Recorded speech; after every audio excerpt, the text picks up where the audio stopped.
जय हिंद। अ, आज की जो हमारी क्लास है, जैसा कि हमने आप लोगों से अपनी पिछली क्लास में हमने कहा था कि हम लोग इतिहास की शुरुआत पाषाण काल प्रस्तर युग से करेंगे।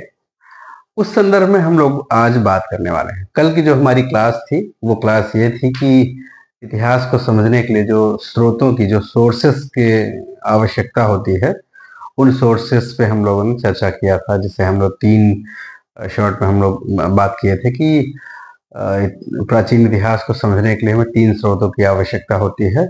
नंबर एक साहित्यिक स्रोत, और नंबर दो विदेशी विवरण, है ना, और तीसरा पुरातात्विक साक्ष्य। इस तरह के तीन साक्ष्यों के बारे में हम लोग चर्चा किया था। जैसे कि साहित्यिक स्रोतों में हम लोग मेनली तीन चार तरह के साहित्य की बात करी थी: वैदिक साहित्य, बौद्धिक साहित्य, बौद्ध साहित्य और जैन साहित्य।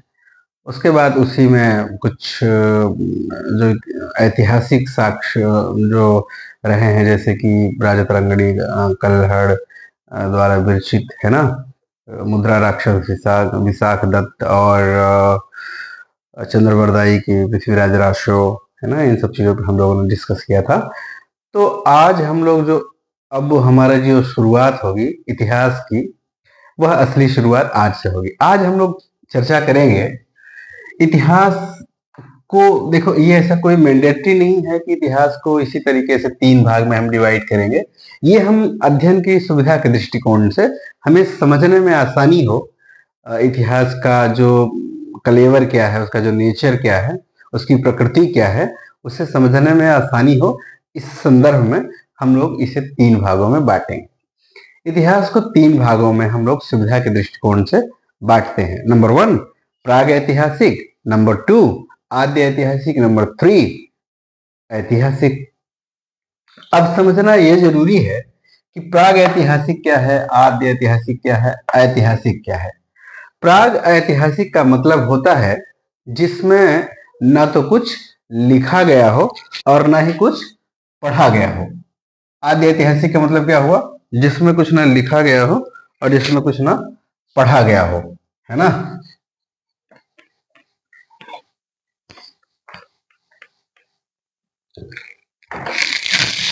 बहुत ध्यान से समझना है।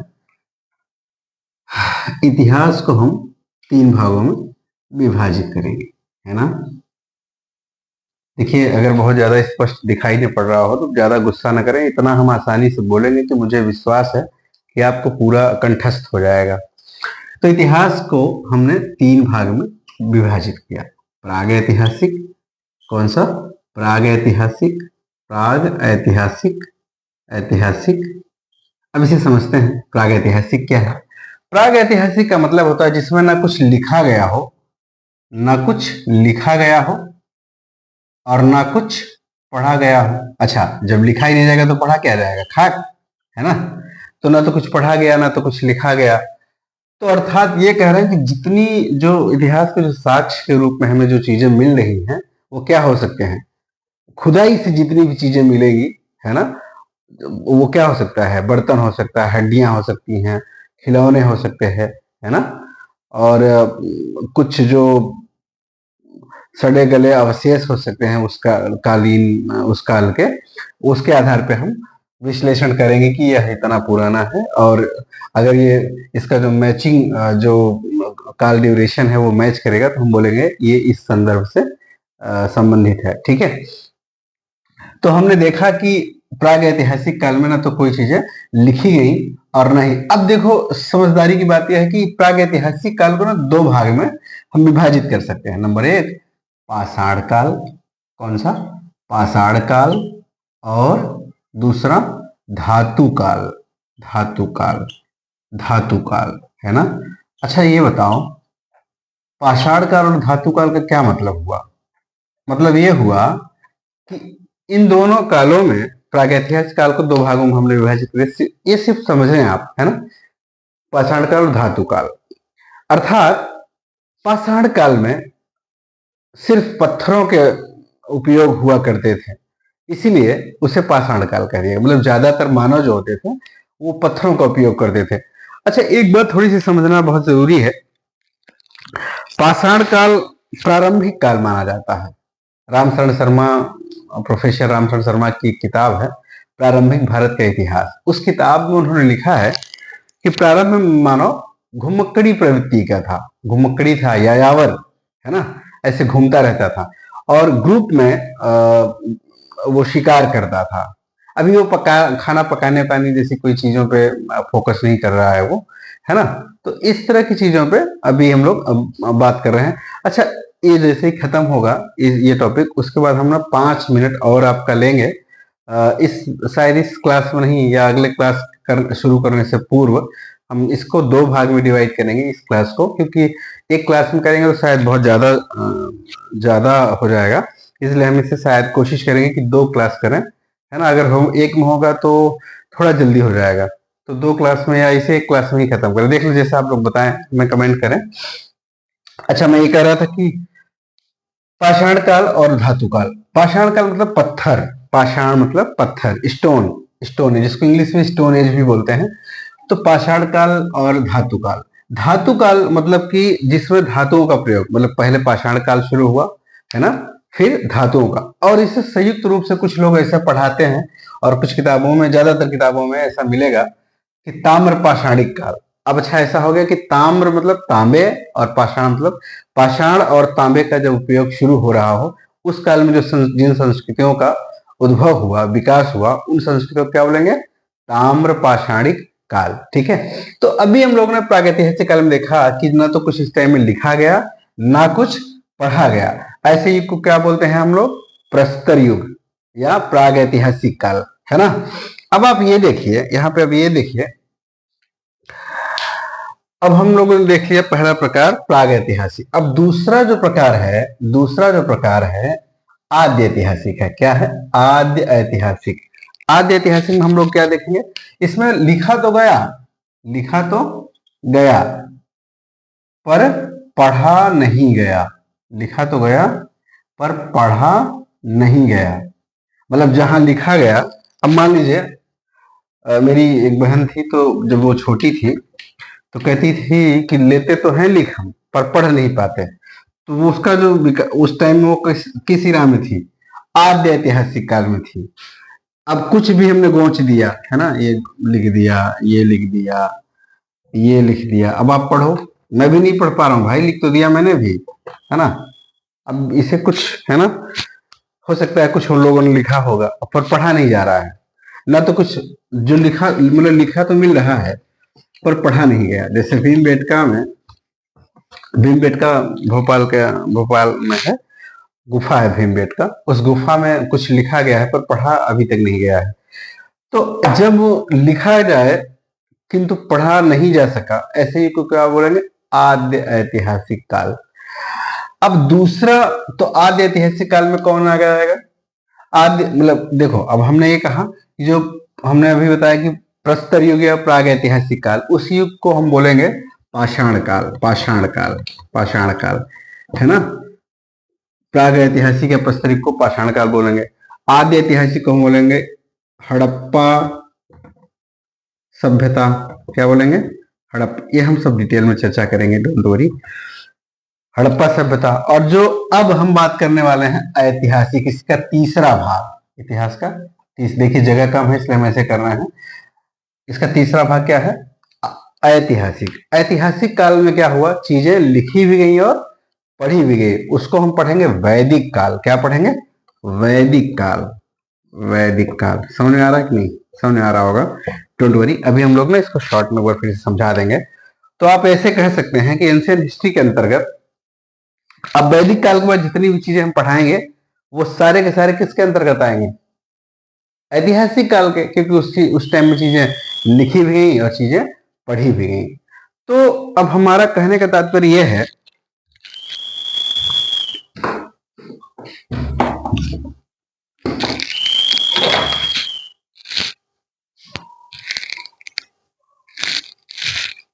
हमारे कहने का मतलब ये था, सॉरी,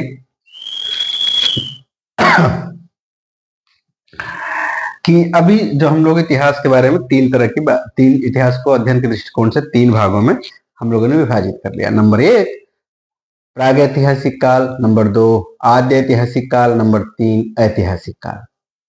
प्रागैतिहासिक काल वह काल होता है जिसमें चीजें लिखी न तो लिखी गई हो और न ही पढ़ी गई हो, तो उसे प्रागैतिहासिक या प्रस्तर युग कहते हैं। तो उसमें हमें साक्ष्य के रूप में क्या मिलते हैं?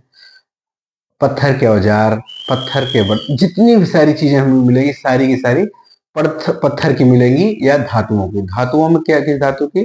ताम्र की, तांबे की। तो इसीलिए प्रस्तर युग को दो भागों में विभाजित कर दिया गया, पाषाण एज, पाषाण युग, और धातु युग, है ना। समझ आ रहा? मुझे लगता है कि समझ आ रहा होगा। अच्छा, एक चीज ये बताओ, ये कैसे पता चला? तो 1863 ईस्वी में, आप 1863 ईस्वी में एक बहुत बड़े पुरातात्विकविद थे, अंग्रेज थे, वो रॉबर्ट बुशफूट उनका नाम था, रॉबर्ट बुशफूट। नोट करें ये सब, ये पॉइंट ना नोट कर देना है। रॉबर्ट, क्या नाम है उनका?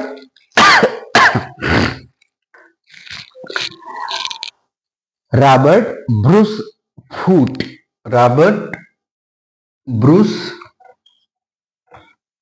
फूट। 1863 ईस्वी में पहली बार इस बंदे ने किसकी? पत्थर के औजारों की खोज करी, उसका कार्बन डेटिंग के आधार पे यह निष्कर्ष निकाला कि यह प्राग ऐतिहासिक काल के हैं। इसी आधार पे उसे हम स्टोन एज या पाषाण काल कहते हैं। ठीक है, तो अब आद्य ऐतिहासिक काल में हम लोग क्या बात कर रहे हैं? आद्य ऐतिहासिक काल में चीजें लिखी गई पर पढ़ी नहीं गई। तो उसके अंतर्गत हमने कहा कि प्रस्तर युग के अंतर्गत पाषाण काल और धातु काल आएगा, है ना। और दूसरा है आद्य ऐतिहासिक, मतलब चीजें लिखी गई, आद्य मतलब आधा, लिखी तो गई पर पढ़ी नहीं गई। तो जब लिखी जाएंगी और पढ़ी नहीं जाएंगी तो उस तरह उस काल का जो इतिहास होगा उसे हम आद्य ऐतिहासिक काल कहेंगे, है ना। तो उसके अंतर्गत हम इंडस वैली सिविलाइजेशन, मतलब हड़प्पा घाटी सभ्यता, सिंधु घाटी सभ्यता का अध्ययन करेंगे। ठीक है।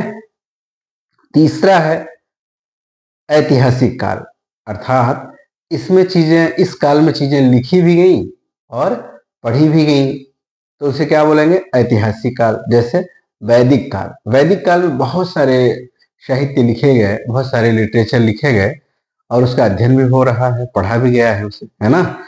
तो अब हम लोग इसके बाद ये चीजें हमारी खत्म हो गई, मतलब अब हम इतिहास को, अब इतिहास का असली शुरुआत हम लोग कर लिए। तो इतिहास को पढ़ने के पहले हमें क्या समझना होगा? इतिहास को 3 भाग में हम डिवाइड करेंगे। कौन कौन सा?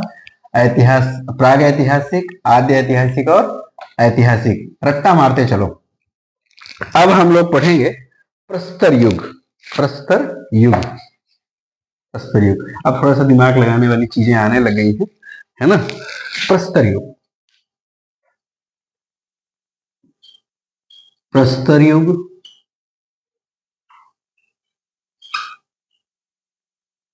मैं कह रहा था कि इतिहास का जीवन में कैसे उपयोग है। अब हम ये प्रारंभिक मानव की उत्पत्ति हो रही है, यहाँ पे प्रारंभिक मानव है ये।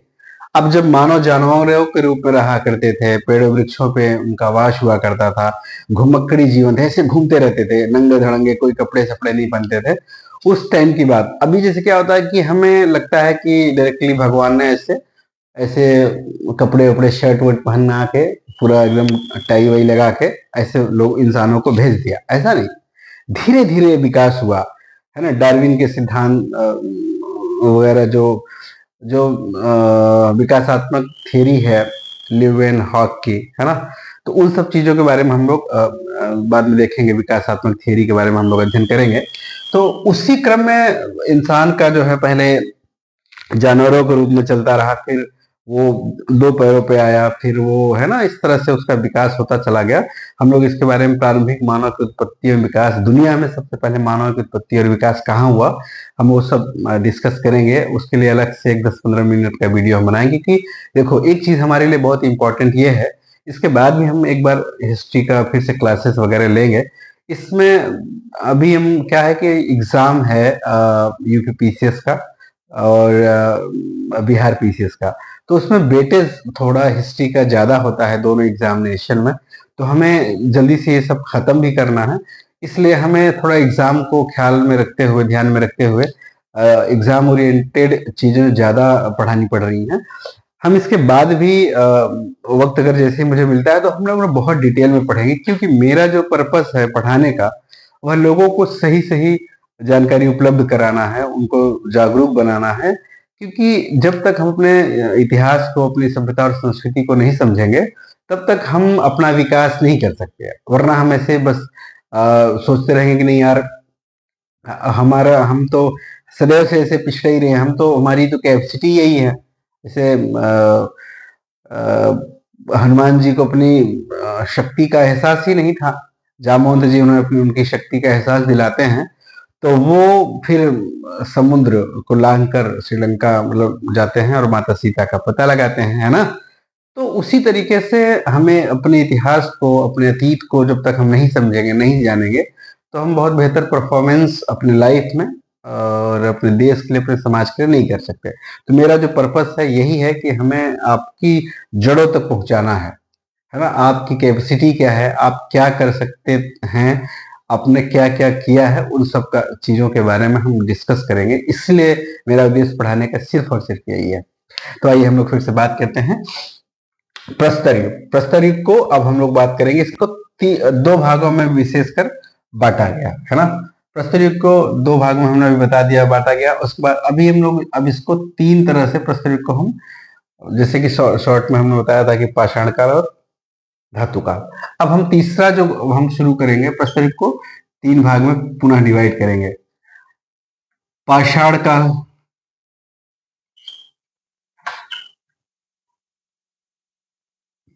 है ना। प्रस्तर युग को पाषाण, पूरा पाषाण काल, पूरा पाषाण काल, मध्य पाषाण काल और नवपाषाण काल। देखिए, मैं ऐसा इसलिए लिख रहा हूं क्योंकि हमारा ये जो बोर्ड जो है छोटा है, और मैं इसे शायद जल्दी ही बेहतर कर लूंगा। मुझे नहीं पता था कि लोग इतने अच्छे से देखेंगे, इतना अच्छा से प्यार दुलार देंगे। अब मुझे इतनी जिज्ञासा जब लोगों में दिख रही है तो मैं अच्छे से और करूंगा, है ना। तो अभी देखो कि पूरा पाषाण काल को हम तीन भागों में डिवाइड करेंगे। अब आप थोड़ा सा देखो ना, दिमाग कुछ चीजें रखते हुए चलेंगे तो ज्यादा अच्छा होगा। थोड़ा सा दिमाग यहाँ लगाना पड़ेगा। ये बोरिंग क्यों हो जाता है, क्योंकि इसका सीक्वेंस नहीं बनता ठीक ठीक। अभी ये बहुत इंटरेस्टिंग है, बहुत मजेदार होने वाला है। आप ये देखें कि प्रस्तर युग को हमने तीन भागों में बांटा, पूरा पाषाण काल, मध्य पाषाण काल, नवपाषाण काल। पूरा पाषाण काल जो है उसको हम तीन भागों में बांटेंगे। अच्छा, पूरा, इन तीनों का टाइमिंग क्या है? पूरा पाषाण काल का टाइम क्या है? 20 लाख। देखो ये सब एनसीईआरटी बेस्ड है। 20 लाख से 12 हजार, 20 लाख से 12 हजार का जो समय है वो क्या है? वो 20 लाख से 12 हजार के बीच का जो समय है, 12 हजार बीसी का जो समय है, बीसी मतलब ईशा पूर्व, बिफोर क्राइस्ट, है ना। 20 लाख से 12 हजार के बीच का जो समय है वह है पूरा पाषाण काल। और 12 हजार से 7 हजार का जो टाइम है वो है मध्य पाषाण काल। और 7 हजार से जो 3500 लगभग का जो समय है वह है नवपाषाण काल, है ना। नवपाषाण काल। अभी हम लोग ये देख रहे हैं कि प्रस्तर युग को हम लोग तीन भागों में बांटा, पूरा पाषाण काल, मध्य पाषाण काल, नवपाषाण काल, है ना। अब इनको हमने, इनका टाइमिंग बता दिया, 20 लाख से 12 हजार, 12 हजार से 7 हजार, 7 हजार से 3500। समझ आ रहा? बिल्कुल टेंशन नहीं लेना है, बहुत आसानी से, आराम से हमें पढ़ना है। यह मेरा उद्देश्य सिर्फ यह है कि अगर हम आसानी से इसको ऐसे सीक्वेंस वाइज समझते चलेंगे तो बहुत आसान होगा इतिहास को समझने और पढ़ने में।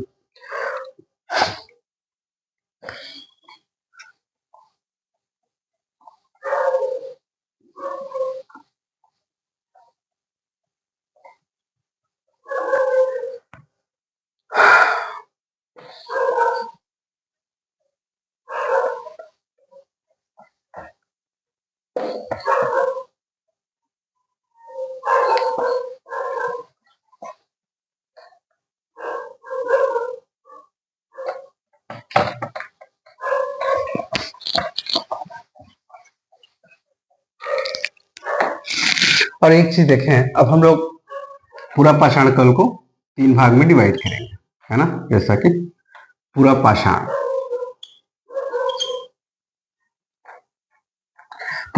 काल को हमने 3 भागों में डिवाइड किया।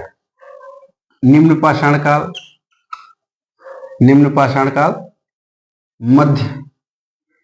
मध्य पूरा पाषाण काल और उच्च पूरा पाषाण काल। अब आप ये देखें, निम्न पूरा पाषाण काल को हमने बांटा है 20 लाख से 50,000, 20 लाख से 50,000, और मध्य पूरा पाषाण काल को 50,000 से 40,000, है ना। और उच्च पूरा पाषाण काल को 40,000 से 12,000, है ना। 12,000 के मतलब 1000, है ना। अब आप लोग ये देखें, इस टाइम में जो कुछ चीजें हुई, उस कहां उसके साक्ष्य पाए गए। अब थोड़े बहुत ज्यादा दिमाग को जोर नहीं देना है, बस आसानी से समझते चलना है कि पूरा जो निम्न पूरा पाषाण काल है, उस टाइम में कहां कुछ चीजें हुई, है ना। वो चीजें हम लोग देखेंगे, जैसे कि कश्मीर में इसके साक्ष्य कहां मिले। मार्कर काम नहीं कर रहा।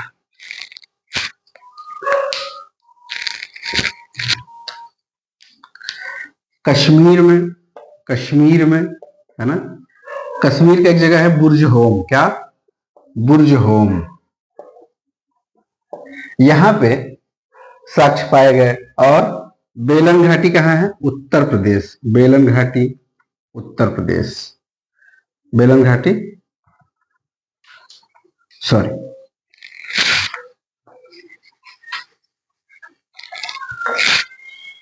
उत्तर प्रदेश, बेलन घाटी, उत्तर प्रदेश बेलन घाटी, ठीक है। और तीसरा सोहन नदी घाटी, ये कहाँ है, पंजाब में। इसके अब ये मैं कह रहा हूं कि निम्न पूरा पाषाण काल है, उसके साक्ष्य कहाँ मिले, कश्मीर, उत्तर प्रदेश, पंजाब। कश्मीर में कहा बुर्ज होम में, उत्तर प्रदेश में कहा बेलन घाटी कहाँ है, मिर्जापुर सोनभद्र, दोनों जगह कह लीजिए आप, मिर्जापुर कर लीजिए, ठीक है। मिर्जापुर, है ना। अब ये इसलिए बताया गया कि ये भी बताया जा सकता है, लेकिन ये इसलिए कि उत्तर प्रदेश पीसीएस के लिए हम विशेष रूप से पढ़ा रहे हैं, और बिहार के लिए तो हम उन घटनाओं को कहाँ स्पेशली वह जगह है उसके बारे में हम डिस्कस करते चलेंगे, ठीक है। सोहन घाटी पंजाब में, है ना। तो इसके तीन जो है अब इसके जो प्रमुख काम हुए थे, उस टाइम में काम क्या हुए थे, इस टाइम में क्या क्या हुआ। पहली बार आग की खोज हुई, कब हुई, पूरा पाषाण काल में। और ये भाई साहब लोग जो लोग थे वो यायावर थे, कैसे थे, यायावर मतलब घुमक्कड़ी थे, है ना, घुमक्कड़ी। कुछ आपके दोस्त अभी भी होंगे जो यायावर किस्म की जिंदगी जी रहे होंगे, घुमक्कड़ी, बस ऐसे चल रहा है जीवन किसी तरीके से, है ना, कोई उद्देश्य नहीं है ना, उद्देश्यहीन जीवन है, पशुवत जीवन है, उद्देश्यहीन जीवन ही पशुवत जीवन है, और पशुओं की तरह जिंदगी जी रहे हैं, घुमक्कड़ी हैं वो। अब ये यहाँ पे अभी नहीं, ये समूह में शिकार कर रहे हैं, समूह में, कैसे, समूह में शिकार कर रहे हैं, ग्रुप वाइज, है ना। तो आप ये देखेंगे कि आग का पहली बार, मैं क्वेश्चन पूछूंगा कि आग का पहली बार प्रयोग कब शुरू हुआ, है ना, आग की पहली बार खोज कब शुरू हुई। तो आग की जो खोज शुरू हुई वो निम्न पूरा पाषाण काल में, या यूं कह लें कि पूरा पाषाण काल में, है ना। और इतनी चीजें हम लोगों ने किसके अंतर्गत पढ़ा, निम्न पूरा पाषाण काल में। तो एक बार फिर से निम्न पूरा पाषाण काल में हम लोग चीज रिवाइज कर लेते हैं।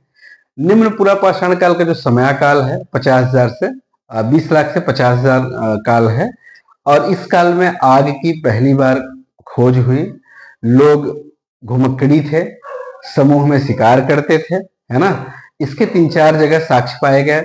उत्तर प्रदेश के बेलन घाटी, पंजाब का सोहन नदी घाटी और कश्मीर का बुर्ज होम। 3-4 जगह और भी जगह पाए गए हैं, लेकिन हमें इतना 3 ही याद रखना है। अब दूसरा जो सेक्शन है वो है मध्यपुरा पाषाण काल। क्या है? मध्यपुरा पाषाण काल। मध्यपुरा पाषाण काल, है ना। अब मध्यपुरा पाषाण काल में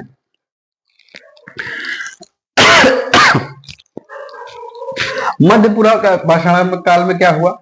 जो आग है ना, उसका व्यापक उपयोग शुरू हो गया। व्यापक उपयोग मध्यपुरा पाषाण काल में, ये मध्यपुरा पाषाण काल है, इसमें आग का व्यापक प्रयोग शुरू हो गया। व्यापक प्रयोग, है ना। मतलब अब लोग जो है कच्चे मांस नहीं खा रहे हैं, अब आग में वो भून कर मांस को खाने लग गए हैं। ठीक है, आग का व्यापक प्रयोग शुरू हो गया। और इसके जो साक्ष्य है ना, इसके जो साक्ष्य हैं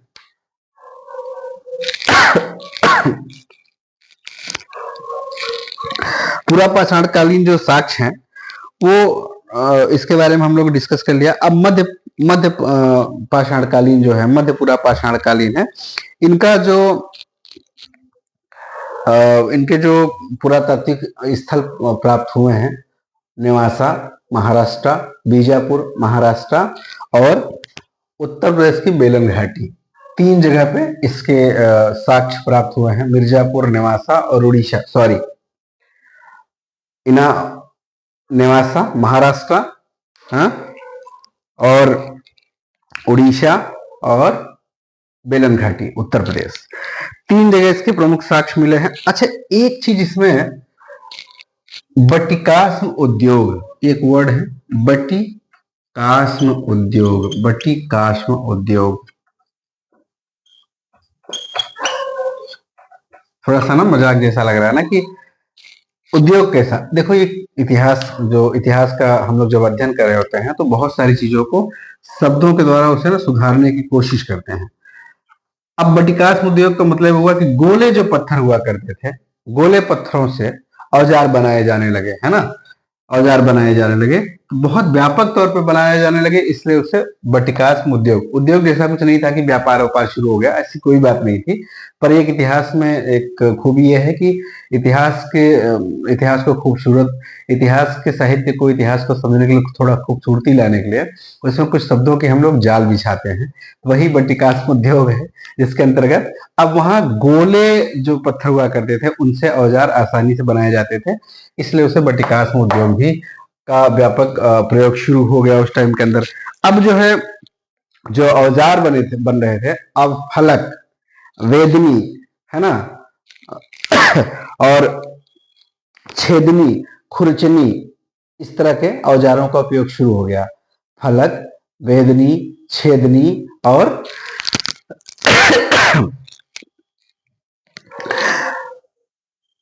तो इस तरह का जो हम लोग ने देखा कि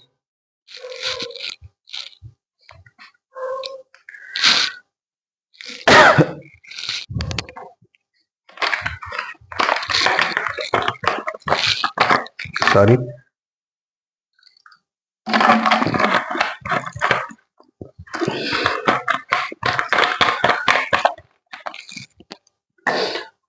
निम्नपुरा पाषाण काल, मध्यपुरा पाषाण काल, हम लोगों ने इसका अध्ययन किया। अब लास्ट जो है उच्चपुरा पाषाण काल है। उच्चपुरा पाषाण काल, उच्चपुरा पाषाण काल के बारे में हम लोग देखेंगे। सबसे पहले इसका समय देखेंगे।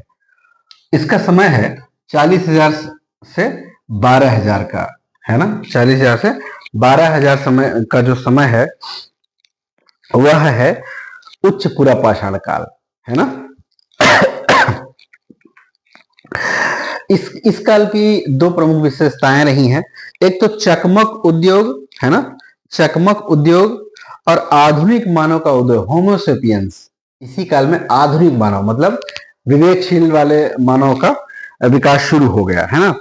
और सबसे पुरानी चित्रकारी जो प्रमाण मिलता है भीमबेटका, वही मैं चर्चा कर रहा था। भीमबेटका, भीमबेटका कहाँ है? भीमबेटका भोपाल में, मध्य प्रदेश का एक जगह है भोपाल। भोपाल में एक भीमबेटका गुफा है। उस गुफा में सबसे प्राचीन चित्र पाए गए हैं, है ना, चित्र अंकन हुआ है। तो ये किस टाइम के हैं? उच्च पुरा पाषाण काल, यानी पुरा पाषाण काल का जो लास्ट वाला हिस्सा है, उस हिस्से में इसका विकास हुआ, सॉरी, चित्रकारी हुई। और प्रमुख औजार अब फलक और तक्षड़ी, है ना, तक्षड़ी, ब्लेड, जैसे अभी क्या है, धारदार हथियार का कुछ कुछ प्रयोग शुरू हो गया था। तो हम लोगों ने बताया इसकी दो प्रमुख कैसे, एक तो चकमक उद्योग शुरू हो गया था। चकमक उद्योग मतलब छोटे छोटे जो जैसे माला टाइप, उसमें उसको चमकाने जैसी जो पत्थर जो औजार हुआ करते थे, उनको चमकाने जैसी परंपराएं शुरू हो गई थी। और दूसरा, आधुनिक मानव का उदय हो गया था। तो आज हम लोगों ने आदि मानव प्रस्तर युग के बारे में हमने अध्ययन करा। तो इसका जो पहला हिस्सा था प्रस्तर युग का पुरा पाषाण काल, उसके जो 3 भाग हैं, निम्न पुरा पाषाण काल, मध्य पुरा पाषाण काल, उच्च पुरा पाषाण काल, उसके बारे में हम लोगों ने अध्ययन किया। और अध्ययन के अंतर्गत हमने क्या क्या पढ़ा? उस अध्ययन के अंतर्गत हमने ये पढ़ा कि पहली बार आग की खोज हो गई है और आग का व्यापक उपयोग शुरू हो गया है। और उसमें से कुछ ऐसे जगह हैं जिन जिन जगहों के बारे में हम लोगों ने डिस्कस करा है। वो जगह कौन कौन से हैं भाई? वो जगह पहले हमने बात करा कि कश्मीर का बुर्जहोम, उत्तर प्रदेश का बेलन घाटी, और पंजाब का सोहन नदी घाटी, है ना। दूसरा हम लोगों ने भी डिस्कस करा कि